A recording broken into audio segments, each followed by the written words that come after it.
அனைவருக்கும் வணக்கம். All of good morning. நான் Selvaraj. This is Karur Selva stock. இன்றைக்கு இந்த பதிவில் நாம் பார்க்க இருப்பது கள்ளக்காதலால் நடத்தப்படுகிற கொலைகளை பற்றித்தான். சமீபத்தில் திருமணம் முடிஞ்சு ஹனிமூனுக்காக மேகாலயா போயிருக்கிறாங்க கணவன் மனைவி. அங்கு கணவன் கொல்லப்படுகிறான். மனைவி கூலிப்படையை ஏவி கொன்றுவிட்டாள் என்று பேசப்படுகிறது, செய்திகள் வருகின்றன. அதை பற்றி ஒரு கவிதை. எது எப்படியோ மொத்தத்தில் இன்றைக்கி கள்ளக்காதலால் கணவர்களும் சில மனைவிகளும் கொல்லப்படுகிறார்கள். அதை பற்றி ஒரு கவிதை. வாங்க வீடியோக்குள்ளே போகலாம்.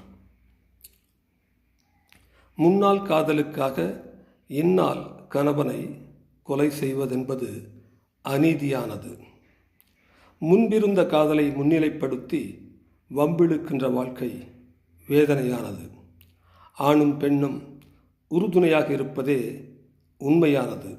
ஆனால் தன் இச்சைக்காக ஆணை பெண் கொள்வதும் பெண்ணை ஆண் கொள்வதும் கேவலமானது. காதல் காவியமானது. காமம் அதை உடைக்கக்கூடியது. சிற்றின்பத்தின் உணர்வுகள் மனித குலத்தை அழிக்கின்றது. சிதறிய குடும்பங்கள் கண்ணீர் வடிக்கின்றது. ஆசை பேராசையாய், காதல் காமமாய் மாறி நாளும் வெடிக்கின்றது. வாழ்க்கை பிடிக்கவில்லை எனில் விவாகரத்து ஒன்றே தீர்வானது. அதை விடுத்து கொலை செய்து குற்றங்களை சுமந்து குற்றுயிராய் வாழ்வதென்பது மனித குலத்திற்கே கேவலமானது. நன்றி, வணக்கம். இன்றைய காலத்தில் பார்த்திங்கன்னா, அதாவது நிறைய இந்த கள்ளக்காதலால் நிறைய குடும்பங்கள் அழியுது. நம்ம ஒருவரை பற்றி சொல்ல முடியாது.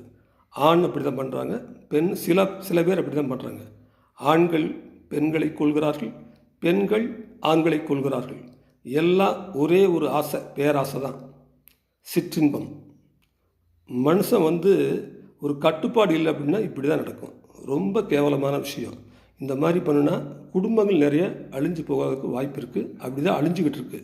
தயவு செஞ்சு இதை ஷேர் பண்ணுங்கள். மறக்காமல் சப்ஸ்கிரைப் பண்ணுங்கள். நன்றி, வணக்கம்.